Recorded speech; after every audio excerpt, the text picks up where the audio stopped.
ቀጥሎ የምናየው attribute ቫልዩዎችን ወይንም በቴብል ውስጥ የሚገኙ ቫልዩዎችን ኤዲት ማድረግ ከፈለግን እንዴት ማድረግ እንደምንችል ነው። በነገራችን ላይ አርክ ካታሎግ ላይ ሆነን ቴብል ውስጥ የሚገኙ ቫልዩዎችን በቀጥታ ኤዲት ለማድረግ ለመቀየር ለማስተካከል አንችልም። ስለዚህ የግድ ሌላ የአርክጂኤስ ኮምፖነንት ሶፍትዌር መጠቀም ያስፈልጋል።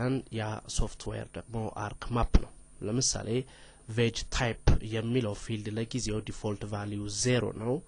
ወደ ሌላ ቫልዩ መቀየር ካስፈለገን አርክ ማፕ እንጠቀማለን ማለት ነው። ስለዚህ አርክ ማፕን እንከፍታለን።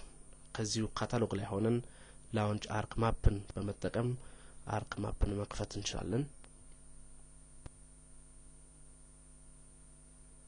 የአርክ ማፕ ፕሮግራም ሲከፈትልን የዌልካም ቦክሱን ክሎዝ በማለት ከዚህ በፊት እንዳደረግነው ሁለቱን ዊንዶዎች ጎን ለጎን እናስቀምጣለን ማለት ማፕንና ካታሎግ ዊንዶውን ማለት ነው።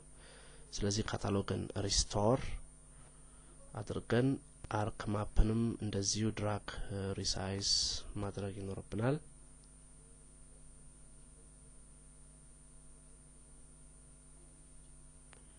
ሁሉ ጊዜ እንደተለመደው ካታሎግን ከላይ እናደርገዋለን። veg type ውስጥ ያለውን ቴብል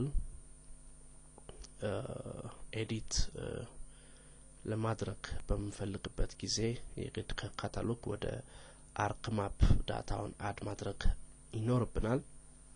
ስለዚህ veg typeን በድራጊንግ ከካታሎግ ወደ ማፕ ወስደን እናስቀምጣለን። veg type ውስጥ የሚገኙትን ቫልዩዎች ኤዲት ለማድረግ ለመቀጠል አርክ ካታሎግን ሚኒማይዝ እናደርግና አርክ ማፕን ማክሲማይዝ እናደርጋለን። ማንኛውም ኤዲቲንግ ተግባር ለመጀመር ያንን ቴብል መክፈት ያስፈልጋል። ስለዚህ ራይት ክሊክ አድርገን ኦፕን እንለዋለን። attribute of veg type ይከፈታል።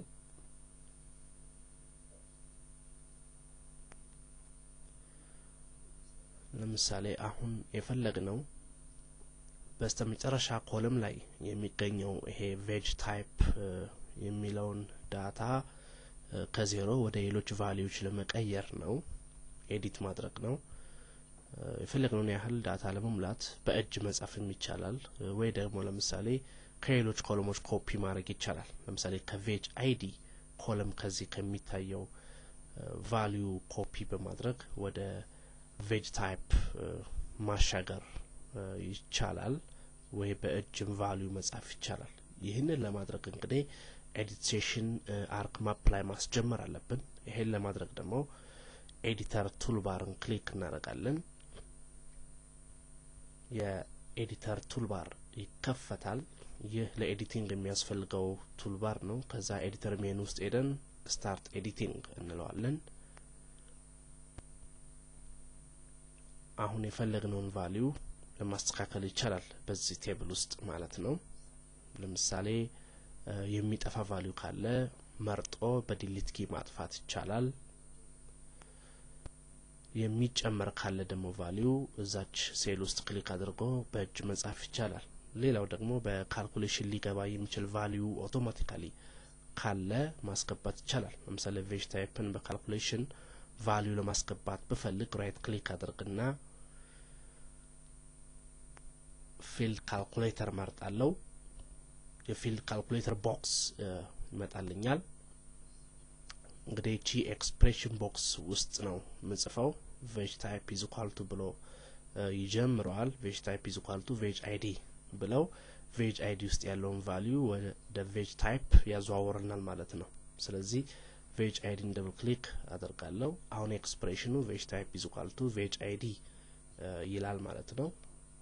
ይሄን ኤክስፕሬሽን ኦኬ ብዬ ቦታ ከቆይታ በኋላ veg id ላይ የነበረውን ወደ veg type ቫልዩ ያመጣልናል ማለት ነው። እንግዲህ ኦሪጂኑ እዚህ veg id ውስጥ የነበረውን በፊልድ ካልኩሌተር አማካይነት ኮፒ ያደረኩት ማለት ነው።